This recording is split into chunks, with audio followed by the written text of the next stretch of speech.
उद्ध्वस्त पुण्याचे संपन्न पुणे कसे केले जिजाबाईंनी आणि शोभाने. बालशिवाजी वर्षाचा झाला त्यावेळी मुलखात दुष्काळाने उग्र स्वरूप धारण केले. गावे ओस पडत होती. पोसायला अशक्य झालेली जनावरे सोडून दिल्यामुळे वैराण मुलखातून ती जनावरे भटकताना दिसत होती. गावे सोडून चाललेल्या माणसांचे तांडे देशदाडीला लागत होते. धान्य ही संपत्ती बनली होती. सोन्याला कुत्रे विचारत नव्हते.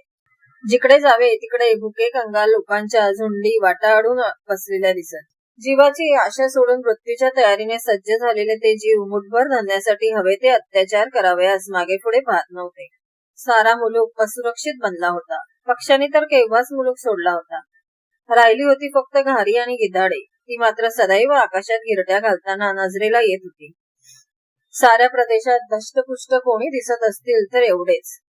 मेलेल्या प्राण्यांना आणि माणसांना तोटा नव्हता. याच दुष्काळाबरोबर शहाजहानची स्वारी दक्षिणेत थैमान घालत होती. दुष्काळातून तग धरून राहिलेल्या उरल्या सुरल्या वस्त्या मोगलाईच्या स्वारीसाठी बेचिराग होत होत्या. सारा मुलूक 2 वर्षात बेचिराग झाला. विश्वासरावांनी गडाचा कडेकोट बंदोबस्त ठेवला होता. गडाचे दरवाजे सदैव बंद असत. आत येणाऱ्या माणसाची कसून चौकशी झाल्याखेरीज त्याला आत सोडले जात नव्हते. गडाची इतर टाकी केव्हाही कोरडी झाली होती. गंगा जमुना अर्ध्या राहिल्या होत्या. पाण्याचा वापर कसोशीने होत होता. अंबारखाना आणि गंजीखाना जीवमोलाने राखला जात होता. शिवाजी 2 वर्षाचा झाला. त्याचा वाढदिवस गडाच्या थंडीत साजरा झाला. थंडी संपली. उन्हाळा आला. सारे पावसाची प्रतीक्षा करत होते. मनातून देवाला नवस बोलत होते.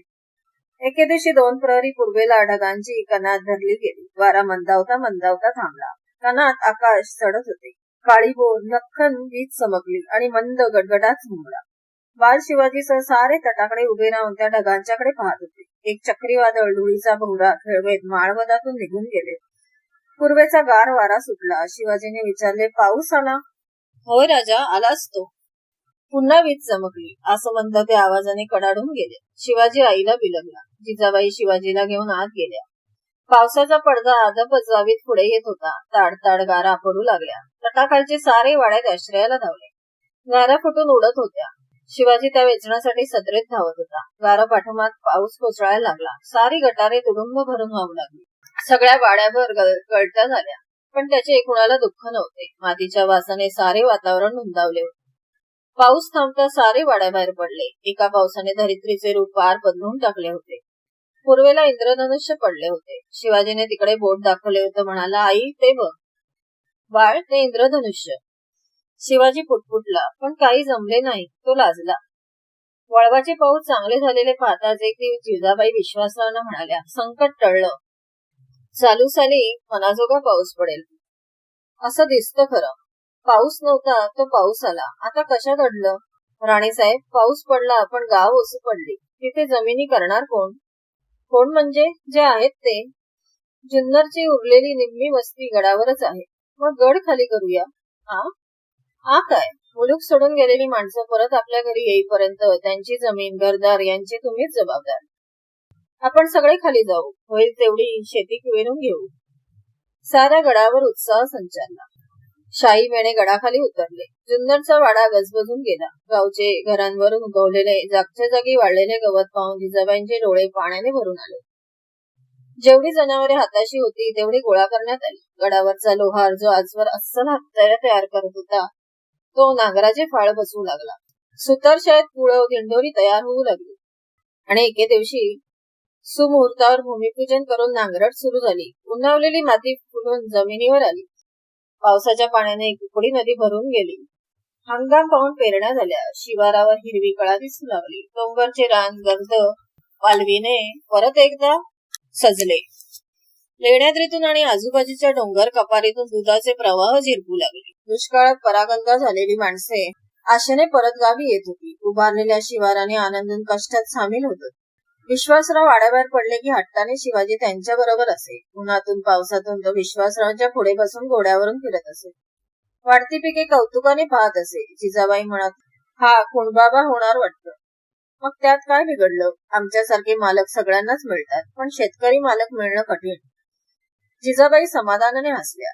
मुलूक जरा स्थिर झालेला पाहताच उमाबाई जायला निघाल्या. जिजाऊंना बरोबर चालण्याचा त्यांनी खूप आग्रह केला, पण जिजाबाई तयार झाल्या नाहीत. त्या म्हणाल्या, सासूबाई, मला काय इथे राहण्याची हौस आहे, पण स्वारींचं सांगणं झाल्याखेरीज मी कशी हलू?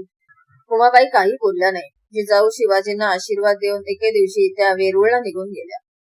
वर्षभरात परत जिजाबाई गडावर आल्या.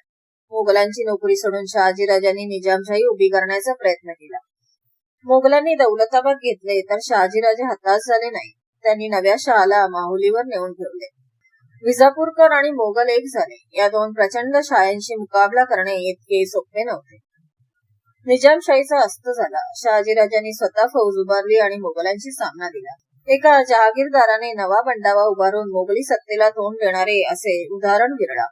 2 वर्षात प्रबळ मोगली सत्तेने शहाजीराजांचा बंडावा मोडून काढला आणि नाईलाजाने शहाजीराजांनी विजापूरकरांची नोकरी पत्करली. त्यात 6 वर्षाचा काल निघून गेला. 6 वर्षांच्या दीर्घकालानंतर शहाजीराजांना स्वस्थता स्थैर्य प्राप्त झाले. या मधल्या काळात शिवाजी शिवनेरीवर मोठा होत होता. तट्टावरून रपेटी करत होता. लेण्याद्री आणि आजूबाजूचा मुलूक त्याच्या नजरेखालून जात होता. शास्त्री बुवांनी त्याला अक्षराची ओळख करून दिली होती. 7 वर्षे गेली आणि विजापुराहून खलिता आला. खलित्याबरोबर घोडदळ होते, शाही मेणे होते, काबाडीचे बैल होते. जिजाबाईंनी खलिता उघडला. शहाजीराजांना पुण्याची जहागीर मिळाली होती. त्यांचा अत्यंत विश्वासू, चौकस आणि शहाणा माणूस दादोजी कोंडदेव त्यांनी पाठवला होता. दादोजींच्या बरोबर पुण्याला हलण्याची आज्ञा होती. जिजाबाईंनी दादोजींना बोलावणे पाठवले. दादोजींनी सदरेवर येऊन मुजरा केला. वार्धक्याकडे नुकतेच चुकलेले गौरकांतीचे दादोजी उभे होते. मस्तकी पागोटे, अंगात अंगरखा आणि पायी तलम धोतर होते.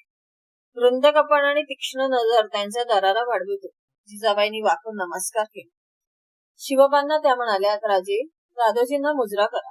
शिवाजी राजांनी मुजरा केला. दादोजी म्हणाले, राणीसाहेब, आम्ही मुजरा करायचा, राजांनी नव्हे. इतरात आणि आपल्यात फरक आहे. आम्हाला का ते कळत नाही? आमची जबाबदारी उचलण्यासाठी इकडून ज्यांना पाठवण्यात आलं ते का कमी विश्वासाचे असतील? राणीसाहेब, केव्हा निघायचं? आपण म्हणाल तेव्हा. सध्या स्वारी कुठे आहे? राजे कर्नाटकच्या मोहिमेत गुंतले आहेत. ते मोकळे असते तर तेच आले असते. शेवटी ज्यांनी आपली जहागीर जाळली त्यांच्याच पदरी नोकरी करायची पाळी आली ना? राणीसाहेब, राजकारण एकपदरी नसतं, ते अनेक पदरी असतं. राजकारण येणाऱ्या प्रसंगाबरोबर बदलत असतं.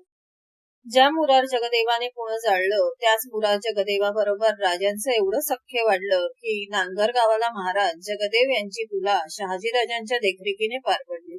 नांगरगावचं तुळापूर झालं. राजकारणाचे परत डाव फिरले. फासे उलटे पडले आणि मुरार जगदेव आदिलशहांच्या अवकृपेला बळी पडले. त्यांचा अत्यंत क्रूरतेने वध झाला. आणि स्वारी? राजांचं आदिलशाहीत तेवढं वजन आहे तेवढं कुणाचंच नाही. राजांना 12,000ची मनसब आहे. राजा ही किताबत आहे. पुणे सुप्याची जहागीर त्यांच्याकडेच आहे. ऐश्वर्य संपन्न, अधिकार संपन्न राजे बंगळुरात सुखाने वास्तव्य करत आहेत. आपल्या पराक्रमाने आज कर्नाटक गाजवीत आहे. 2 दिवसात जिजाबाईची तयारी झाली. 6 वर्षाच्या परिचयात गडावरचा प्रत्येक माणूस घरचा बनला होता. विश्वासराव, लक्ष्मीबाई यासारखी माणसे सोडून जात असता आतड्यांना पीड पडत होता. गडावरच्या साऱ्या माणसांना जिजाबाईंनी शिवाजीच्या हस्ती देणग्या दिल्या. चांगल्या मुहूर्तावर लक्ष्मीबाईंनी जिजाऊंची ओटी भरली. भरल्या मनाने जिजाबाईंनी शिवाजीचं शिवाईचे दर्शन घेतले आणि विश्वासराव, लक्ष्मीबाईंनी त्यांना निरोप दिला. दुपार टळल्यानंतर शिवबाने उद्ध्वस्त पुण्यात प्रवेश केला. एखाद्या पुरातन शहरात प्रवेश केल्याचा भास होत होता. तटांचे ढासळलेले बुरुज एकेकाळचे वैभव सांगत होते. ढासळलेल्या जमीनदोस्त वास्तू ठाई ठाई दिसत होत्या. त्यांच्यावर घाणेरीची झुडपे फोफावली होती. त्यांची तांबडी पिवळी फुले जीवनाची आठवण देत होती. वाड्याचे उद्ध्वस्त अवशेष एकेकाळच्या दराऱ्याची खूण सांगत होते. गावच्या नदीकाठीला झोपड्यातून वस्ती करून राहिलेले लोक आलेल्या लवाजम्याने भयचकित झाले होते. दुरून ते भयभीत नजरेने कबिलाकडे पाहत होते. एका मोकळ्या जागेत येताच पंतांनी हात वर करून इशारत दिली. कबिला थांबला. मेण्यातून जिजाबाई उतरल्या. दासी परिवार गोळा झाला. काबाडीच्या बैलांवरून सामान उतरले जाऊ लागले. शिवबा भोवतालच्या ओसाड भग्न वास्तूवर नजर टाकीत होता. त्याने विचारले, महासाहेब, हेच पुणे? होय. इथं तर आपल्याशिवाय कोणी दिसत नाही. बोलावलं तर सारे येतील. राहायचं कुठे? कुठं आहे वाडा? वाडा हेरून राहायचं नसतं राजे. मोठी माणसं वाडे बांधून राहतात. शामियाना उभारला गेला. भोवताली राहुट्या पडल्या. मुळामुठेचे संगमावरचे पाणी मावळत्या सूर्यकिरणात प्रकाशमान झाले होते. जहागिरीच्या वारसाने उद्ध्वस्त वास्तूवर प्रथम दिवा लावला होता. दादोजी कोंडदेवाच्या समोर उद्याचे पुणे दिसत होते. दादोजींच्या बरोबर शिवाजी फिरत होता. बुजलेले लोक गोळा होत होते. एके दिवशी शिवबा धावत आला. मासाहेब, पंतांना देव सापडला. कुठं? नदीजवळ. जिजामाता उठल्या. दासींच्या सह जिजाबाई जात होत्या. शिवबा वाट दाखवत होते. जिजाबाई येत असताना दिसता सारे अदबीने उभे राहिले. बाजूला झाले. पंतांच्या चेहऱ्यावर कौतुक होते. विटकरांच्या ढिगाऱ्याखाली लपलेला गणेश मोकळा झाला होता. मूर्ती सुंदर होती, अभंग होती. जिजाऊनी हात जोडले. पंत म्हणाले, मासाहेब, सुरुवात तर चांगली झाली. हो ना पंत, याच जागेवर सुंदर मंदिर बांधा. पंतांनी होकार दिला. ते म्हणाले, पण मासाहेब, अजून वाड्याची जागा नक्की ठरत नाही. वाड्याची जागा देवळाजवळच असू द्या. वाड्याची आखणी झाली. भूमिपूजन होऊन वाड्याच्या जागेवर दादूजी कोंडेवानी पहिली कुदळ मारली. दौलतीच्या मालकासाठी एकच वाडा असावा हे दादूजींना मान्य नव्हते. सुरक्षिततेच्या दृष्टीने ते योग्यही नव्हते. त्यांनी खेडबारे खोरे दुसऱ्या वस्तीसाठी निवडले. वाड्यासाठी जागा निवडली. गावठाणाची मर्यादा घातली आणि खेडबाऱ्यात दुसऱ्या वाड्याचे बांधकाम सुरू झाले. परगण्याचे हवालदार म्हणून बाबूजी मुदगल नरेकर यांना नेमले. पावसाळा आला तेव्हा पंतांना शिवाजी जिजाबाईंच्या वास्तव्याची चिंता पडली. ती नरेकरांनी दूर केली. त्यांचा खेडबाऱ्यात वाडा होता, तो त्यांनी दिला. शिवबा जिजाईसह खेडबाऱ्यात राहू लागला. पंतांच्या बरोबर पुणे खेडबाऱ्यात त्याच्या खेपा होत होत्या. नवीन उठणारे वाडे, होणाऱ्या वस्त्या तो पाहत होता. शास्त्री बुवांच्याकडे सकाळ संध्याकाळ शिकत होता. सवड मिळाली तर आईला रामायण महाभारत वाचून दाखवत होता. वाडे बांधले जात होते. विहिरी पाणी शोधात उतरत होत्या. पुणे खेडबाऱ्यात शेकडो माणसे या कामात गुंतली होती. मुलुकाचे गवंडी, सुतार, बारा लुटेदार ही वार्ता ऐकून पुणे खेडबाऱ्यात धाव घेत होते. कामाचे गरजू येत होते. खेड पुण्याचे वाडे तयार झाले. विहिरींना मुबलक पाणी लागले. खेडपेक्षाही पुण्याचा वाडा बुलंद देखणा होता. 2 प्रशस्त चौक धरून दिवाण सदर होती. खासे सदर होती. राणी वशाचे महाल होते. मोठी स्वयंपाकघर होते. सुबक देवघर होते. त्याखेरीज बागा, गोशाळा होती. ती निराळीच. वाड्याच्या वास्तू बरोबर गावठाण्यातल्या वास्तू उभारल्या जात होत्या. दादूजींनी पुण्याच्या वाड्याचे नाव ठेवले लाल महाल. लाल महाला लागूनच होते श्री गजानन मंदिर. शिवाजीराजे पुण्याच्या वाड्यात आले. दादूजींनी फडाची निवडक माणसे गोळा केली. बागा सजली. पण गावचे वतनदार, हक्कदार बाहेरचे होते. दादूजींनी त्यांना बोलावणे पाठवले. सारे गोळा झाले. पुण्यात वस्ती करण्याचे आवाहन दादूजींनी पुढे केले. एक पाटील म्हणाले, पंत, तुम्ही म्हणतासा, पण किती डाव गाव मांडायचं आणि मोडायचं. वतन नको हाय वय आमांसनी. पण कसल्या धीरावर गाव जोडायचा.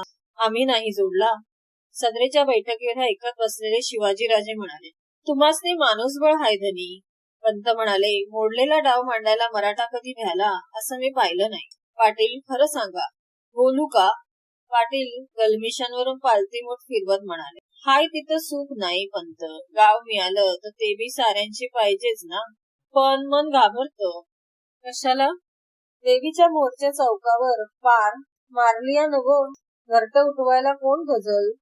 पंत विचारात पडले. त्यांनी साऱ्यांना निरोप दिला.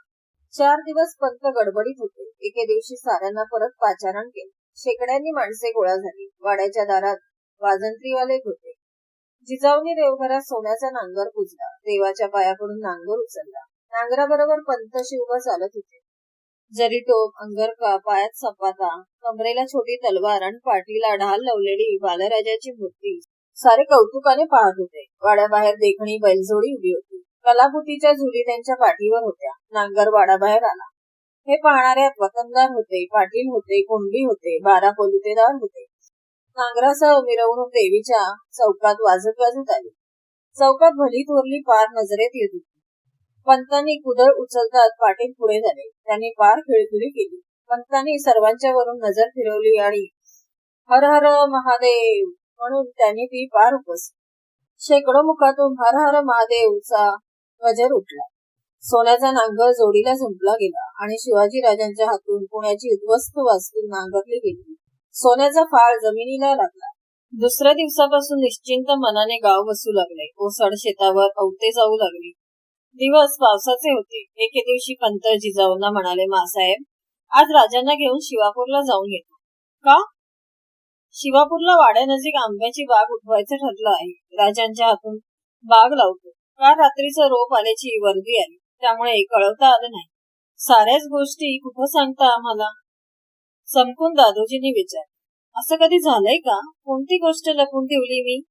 जिजाबाई हसत म्हणाल्या, स्वारीने धाकट्या राणीसाहेब आणल्याची वर्दी कुठं दिली?